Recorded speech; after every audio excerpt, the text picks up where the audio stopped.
Can I get an amen? Amen. There we go. That was too far. I'm Travis Roberts' little brother. So the little brother, the stereotypical little brother, I've got to get a John name on Travis, so hopefully he sees that later. We've been going through the Freeway series.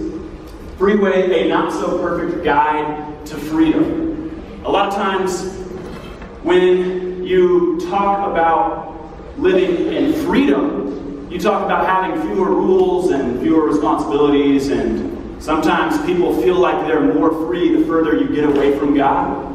But what we're discovering as we look in this series, as we look at the scriptures, and as we really explore these themes like forgiveness today, you'll discover that the closer you get to God, even though sometimes it might feel counterintuitive, you feel freedom like you've never experienced before. And Travis talked about how ownership last week plays a huge role in just dealing with some of the stuff that happens in our lives. And it is. It's so important for us to own the fact that, we've made mistakes or hard things have happened to us. And today we're going to talk about the role that forgiveness plays in this freeway process.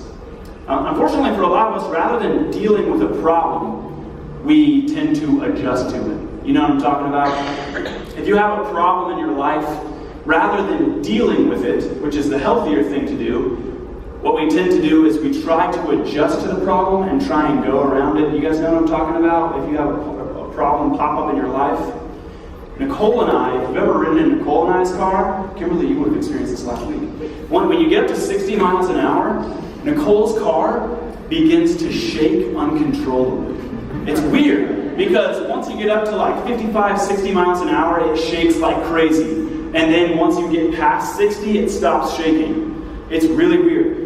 We had it looked at and someone fixed the problem apparently, but it still does that. But it's just crazy. It's the kind of shaking that you know that something terrible is probably going to happen to the car. And while Nicole and I are riding in the car and the car starts shaking, our voices start doing this. So yeah, how was your day today, honey? Yeah, okay. We get used to it though. Like, we're used to it. And so when it happens, we've kind of adjusted to it. But we get little reminders whenever we have guests come with us in our car. And a few weeks ago, London and Emma, our nieces, 4 and 5-year-old little girls, came with us in the car. And they're sitting in the back talking about unicorns and rainbows and just the stuff that London and Emma like talking about. And we're getting up to 60 miles an hour, and London stops what she's saying, and she's like, I don't know what's wrong with your car. I was like, London, it's okay, I'll speed up and we'll get past this. But it's so funny that she said that. It's her little, I know there's a problem, I don't know what it is, but it's so funny. But whenever we have problems, we tend to try and navigate around them, because dealing with them tends to be harder than just acting like they're not there. The same is true of relational and emotional damage. You guys notice that? The same is true with relational and emotional damage. So someone maybe has caused some kind of relational damage in your life, and you don't know how to deal with it. Maybe someone said something really rude to you one time, and it may have seemed small to them, but it really hurt your feelings and it hurt you really badly. And you don't really know how to take care of it. Or you don't have the time. It's way too inconvenient to stop and do something about it. And so we kind of tend to try and work around it. And the longer we try to work around it, it builds into this relational debt. Think of your heart like a bank. Each time someone hurts you, they take an unauthorized withdrawal. And we all deal with these all very differently. And a lot of us tend to allow these relational debts to just build up. These unauthorized withdrawals to build up until it's a really, really great big debt, but we don't really know how to take care of it, or we don't feel like we have the time. And so it just grows and grows and grows. And we try to operate around it. Allowing relational debt to build up is dangerous. It might feel convenient in the moment, but it is dangerous to allow relational debt to build up. It reduces our trust capacity. You know, whenever you allow someone to hurt your feelings and then not say something about it or not do something about it, it kind of reduces your ability to trust people. And it makes us suspicious and fearful of others. Judd Wilhite, another pastor, said this: without real trust, there can be no relationship. And without relationship, there can be very little real joy. Can't you just feel the truth of that statement? Maybe you had a relationship that was very close to you, broken, and you can feel the truth of this. Like, without trust, there can be no relationship, and without the relationship, there can be very little real joy. If we don't find some way to transform this pain, we just end up transferring it to someone else. This is why God has given us this life-changing gift of forgiveness. This step that we're talking about today, forgiveness, is such a crucial step on the road to freedom. And we're going to find out by looking at Matthew chapter 18, one of the most famous parables that Jesus tells us, and try and take away 3 principles, 3 steps in the process of forgiveness. And some of you guys are like, forgiveness being a process? But if you've ever forgiven someone something that's really, really hard, you know that forgiveness is not just something that you say, I forgive you, and it's done. We all know that forgiving someone sometimes is way more than just uttering 2 words. I forgive you, or 3 words, sorry. In Matthew 18:1, the disciples ask Jesus a question. It's the question that always seems to be on their minds. They come up to Jesus and they say, Jesus, tell us who's the greatest in the kingdom of God. This always seems to be on their mind. And to answer their question, Jesus summons a little kid to come and stand in their midst. And he has the kid stand in the middle of them and he says, truly I tell you, unless you change and become like little children, you will never enter the kingdom of heaven. Therefore, whoever takes the lowly position of this child is the greatest in the kingdom of heaven. Unless you change and become like little children, you will never enter the kingdom of heaven. That's weird. Why does he say that? Little kids? Have you guys been around little kids? Some of you guys have little kids. And you're like, I'm not going to become like my little kid. Kids are crazy and dangerous and irresponsible. Why does Jesus tell them to become like children? I've been spending a lot of time around children lately, helping to lead the kids ministry team. And kids are so funny because they are incredibly trusting. Right? You guys have experienced this? They are so incredibly humble because they haven't developed an ego yet. So if you tell them to do something, they typically will do it. And if you tell them something, they will believe you and they will trust you. And so Jesus is telling us to be like that. But the irony of this is that ever since I was a little kid, I've been trying to get people to take me seriously. And so I want people to see me as an adult. I'm always trying to prove to people that I know what I'm saying and that I am capable and I'm responsible in my parents' eyes and in my coworkers' eyes. I want people to take me seriously, and so I'm trying to become less and less and less like a kid and more like an adult. But Jesus says, don't do that. Be like a kid. Kids are so incredibly trusting and so humble. And Jesus asks us to try to be like them. The older you get, the more you tend to be suspicious of people and doubt them. Little kids are just out here assuming that you know everything that you're talking about. This sounds all well and good, trying to be more like a kid. The problem, of course, is that the more you open yourself up to trust people, the more potential there is for pain. The more you open yourself up to trust the people around you, you know, it's so easy to say, you just need to trust more people. Open yourself up to God and the people around you. But the hard part about that is the more you open yourself up to people, the more potential there is that they're going to burn you. And so the disciples are all catching on to this.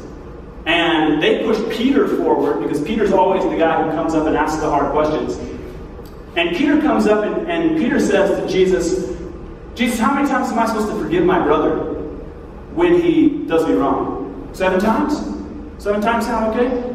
And Peter says 7 times because 7 times sounds like a lot.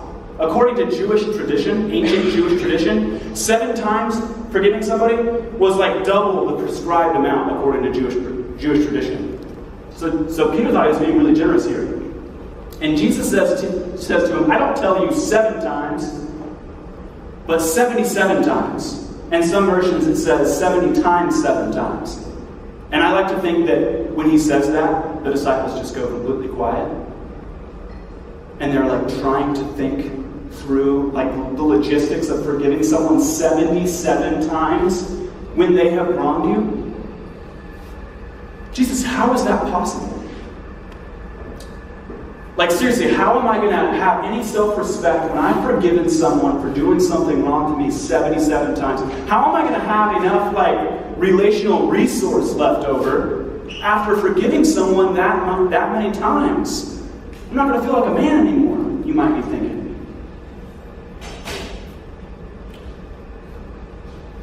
Jesus goes on to tell them a parable to illustrate his point about forgiveness.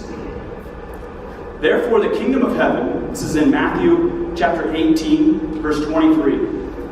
Therefore, the kingdom of heaven is like a king who wanted to settle accounts with his servants. As he began the settlement, a man who owed him 10,000 bags of gold was brought to him. Since he was not able to pay, the master ordered that he and his wife and his children and all that he had be sold to repay the debt. Some of you guys are like, dang, that's really, really harsh. This is kind of like the Old Testament equivalent of bankruptcy. If you can't pay back what you owe, your kids and your wife and your family are sold until you can pay back the debt. And it seems really, really harsh, but we have to stop here to acknowledge the very first step in forgiveness, and that is to acknowledge the debt. You have to acknowledge the debt. If there's a debt out there, you have to say something about it. Whether you owe something or whether someone owes you, the debt must first be acknowledged and brought up to the table so that both people can become aware of it. Have you ever gotten a crazy, huge phone bill that you weren't expecting? There was this crazy story about a woman who had a crazy, huge phone bill. I'm saying it was $250,000 phone bill came in the mail. And she stopped and she was like, dude, I do not use my phone that much. How do I owe $250,000? This is going to ruin my life. And so she kind of did some looking around, and she has 2 hearing-impaired brothers who were traveling. One brother left the country, went to Canada, and racked up these huge data and roaming charges while he was in Canada. And the phone company doesn't know that, and they don't care. And so they just rack up these huge charges while he's gone for a month in Canada, and they send her this bill. And she is freaking out and not knowing what to do. But what she does is she goes ahead and she calls the phone company and acknowledges it. She says, okay, I see what happened here. Here's what happened. My brother was gone. And I know that I owe the debt, but there's just no way I can pay this. And you have to understand, you have to help me out here. And they were gracious enough to take the bill down from $250,000 all the way to $2,000 something dollars. And so they forgave her debt immensely. But if she didn't take the time to acknowledge the debt, to acknowledge that she had gathered up all this debt, and if she hadn't asked for some help, then she wouldn't have been forgiven. And I think about my life when I was a really young man, when I was 18 years old, and I had done a lot of partying in high school, and drugs and alcohol and all kinds of this crazy life. And I had built up a lot of relational debt towards my parents because I snuck out of their house a lot. And at one point I just finally decided I need to go tell them. I just need to acknowledge it. Because I can't just go through my life having all this sin underneath their household, underneath their roof, and them not know about it. And so I decided to go and acknowledge it to them. And my dad showed me a lot of grace because I was willing to acknowledge the debt to him. It's easy to talk about phone bills, but it's not so easy to talk about the relational debt and hurts that build up between you and the ones you love. You know, it's easy to talk about phone debt and student loan debt. I don't know, maybe for you it's not so easy to talk about that kind of debt. That's heavy. But it's a lot harder to talk about the debts that have been building up between you and the people that you love, that you've hurt and maybe that have hurt you. If you're not the person if you're the person who's been doing the withdrawing, you need to have the humility and the patience to acknowledge the debt that you owe. And if you're the one who's been taken, you need to acknowledge to them that you've been hurt. It's impossible to forgive a debt that you're not willing to acknowledge, and it's impossible to be forgiven a debt you're not willing to take ownership of. One person has to admit they've been wounded, and the other person has to admit that they've caused a wound. Both are humbling and vulnerable positions, but necessary in the process of moving on. You have to admit it. You have to say it out loud in order for this process to get rolling. Forgiveness is how God transforms our pain. Forgiveness is the way God transforms our pain. In order to arrive at real forgiveness, we have to take the difficult first step of acknowledging the pain and the debt. Which moves us on to the next step, and that is to release the debt. The second step is to release the debt. In the parable, the master confronts the stealing servant, the debt is acknowledged, and the punishment is initiated. This is all stuff that the disciples can get. You do the crime, you do the time. Okay, this all makes sense to us. But Jesus continues this parable in Matthew chapter 18, verse 26. At this, the servant fell on his knees before him. "Be patient with me," he begged, "and I will pay back everything." The servant's master took pity on him, canceled the debt, and let him go. So, Jesus says that the master felt pity on the man in debt. The master was moved to compassion. In the ESV version and in most versions of your Bibles, it says that this man owed 10,000 talents. The NIV says 10,000 bags of gold. The equivalent of 10,000 talents, a talent is a month's worth of wages. This guy would have owed the equivalent of millions of dollars to this master. And Jesus is saying that the master said, "It's okay, you don't owe me anymore, you can just go." And he just releases the debt. It'd be nice if a humble plea for mercy like that would forgive, your phone bill or your student loan debt. But it's just not really how the natural world works. There's something inside of each one of us that loves justice. You know what I'm saying? When someone strikes you, when someone hits you, it's natural for you to feel that urge to strike back. The idea of releasing it doesn't come very natural to us. And releasing the debt is a place where forgiveness gets stuck. And here's why. In order for a debt to be released, it has to be absorbed. In order for a debt to be released, it has to be absorbed. Keep this in mind. We're not good at absorbing a hit and not hitting back. Unfortunately, most of us aren't. The master takes a big hit and does not dish one back. Are you able to absorb a hit without hitting back? That kind of response doesn't come very naturally, especially when it hurts. Sometimes we'll say we're sorry, but our sorry will be peppered with justice at the same time.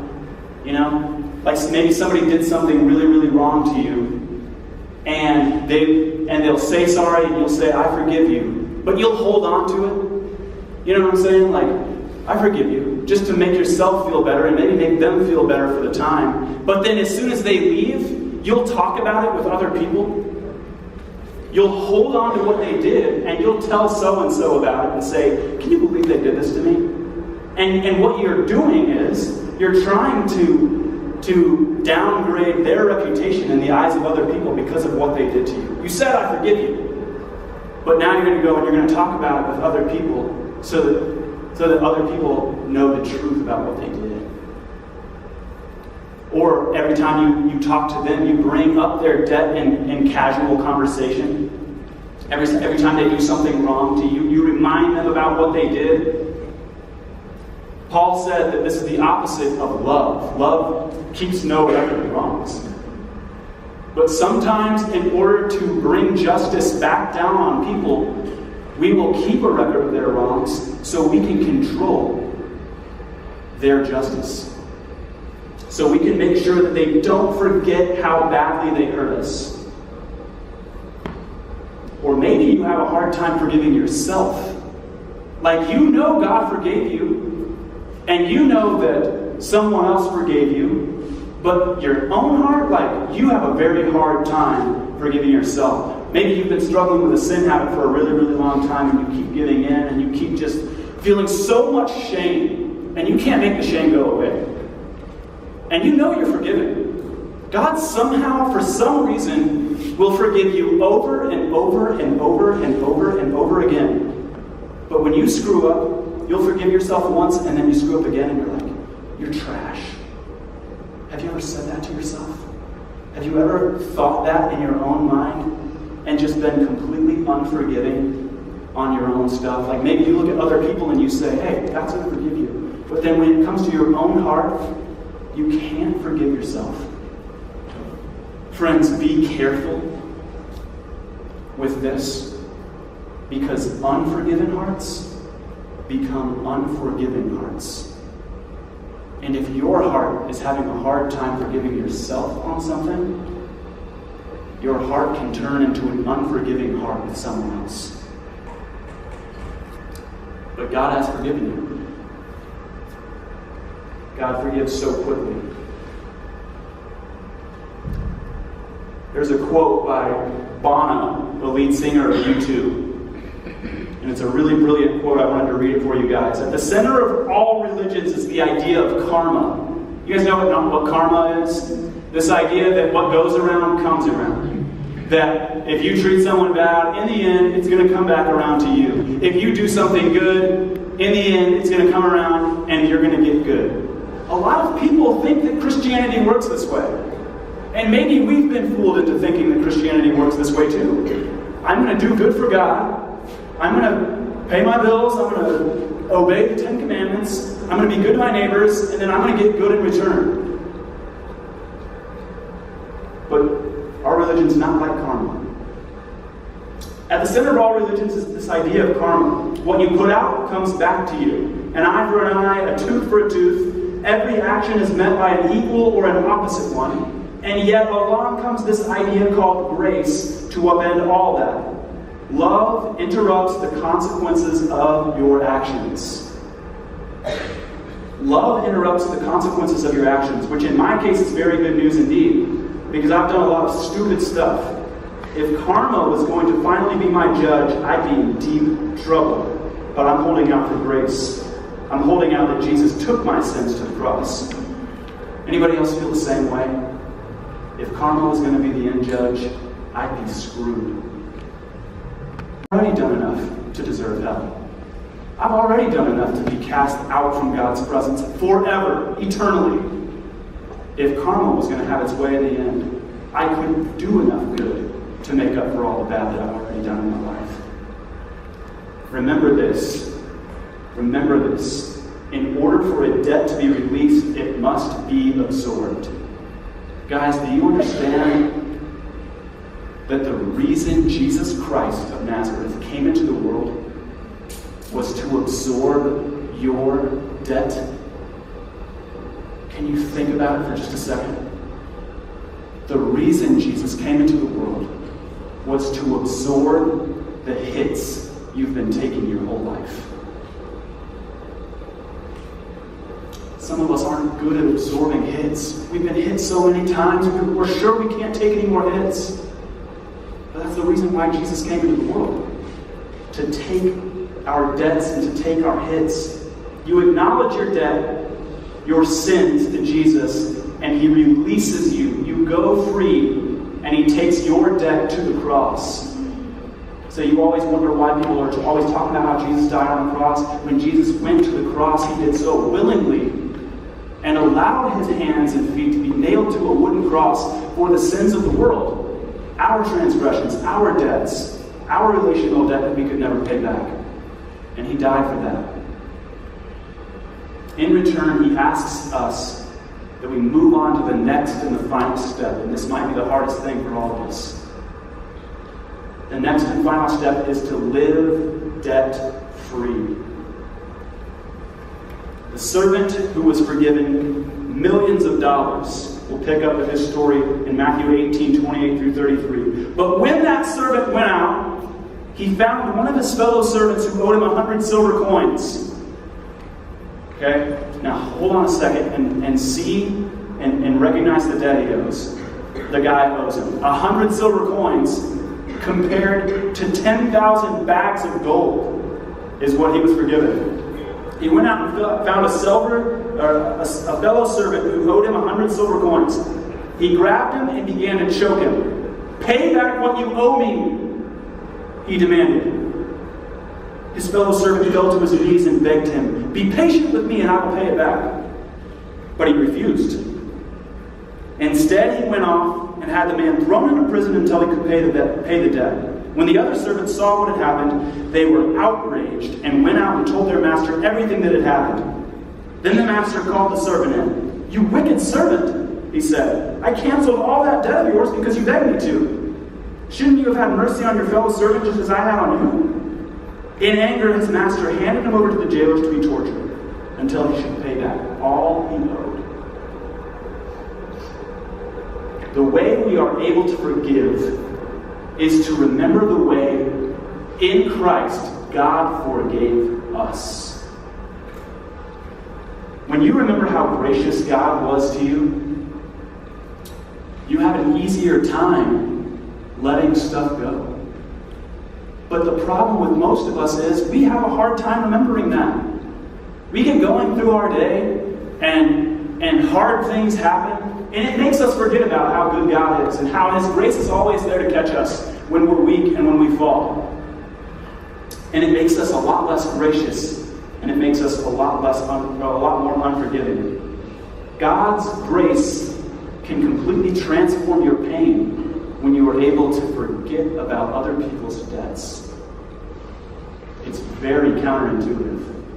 God's grace can completely transform the relational debt that you feel, the relational pain that you feel that's been building up forever, when you can forget about it because you're remembering God's grace. When we acknowledge our debt and humble ourselves and ask for God's mercy, he responds like his merciful master. And when we don't forgive people their debts against us, God feels the way we feel about this unforgiving servant who was very, very greedy and angry. He feels the same way about us when we're not willing to forgive. And the story ends with this servant forgiven $1 million debt, thrown in prison because he wasn't forgiven, because he couldn't forgive a debt of thousands. Guys, and here's the thing you can't forget. Here's the thing you can't miss out on. The last thing. It wasn't his original debt that landed him in prison.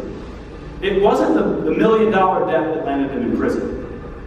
It was his hard, unforgiving heart that stole away from his freedom in the end. It was hard, unforgiving heart that stole his freedom away in the end. Have you guys ever heard that statement? I don't know who said it, but holding a grudge against someone is like drinking poison and expecting the other person to die. There are people who've done terrible things to you, and it just feels like it would be wrong to forget it. Like you're actually doing God a favor by remembering what they did, because you want justice. And God wants justice too. But you guys have to understand, we all have to understand, that the most just act that ever happened, maybe the most outrageous act that ever happened, was when Jesus paid for your and my justice when he died on the cross. And he covered over all of that relational debt that we owe and that people owe us. It might be a hard thing to do, I know that it still is a hard thing to look past some of the ways people have wronged us. But it's exactly what God has done to us. Don't adjust, friends, to the debts that you feel in your life. Release them. What was the debt that God canceled for you? How big was the debt that God canceled in your life? If you're anything like me, He canceled a huge debt that you were never going to be able to pay back. Not in a million years. Let's forgive with $1 million forgiveness. Father, we thank you so much that you are a God who is so gracious. We're so thankful, God, that you had a plan for justice, even when we messed up so many times. And Father, some of us are walking around in life and people have done us wrong over and over and over and over again. Some of us have forgiven people more than 70 times. And we're not sure how we're going to go on forgiving people even more. And God, the truth is there's no way we can if we're on our own. If we don't have faith, if we don't trust you, if we don't fill our lives with your love and your grace and your forgiveness, Father, there's no way our pain can be transformed. But you are here with us. You have forgiven us. And you are our way to forgive. Father, help us to do that for the people in our lives. Help us to be forgiven of the debts that are outstanding against us, Father. Just help us to acknowledge them, to take ownership of them, to release them, and to live debt-free, Father. Thank you so much for sending your Son, Jesus, to do what we could never do on our own. It's in Jesus' name I pray. Amen. So we're going right into communion time here. There are pieces of bread and juice in the back. And we just want you guys to take this time to think about God. And think about yourself. And think about your heart. And what God is asking you to do. It may be very simple, but we just ask you to spend a little bit of time with just you and God. If you want to stay right where you are and pray, if you want to pray with a friend, if you want to take communion, we just invite you to take this time to share in communion together.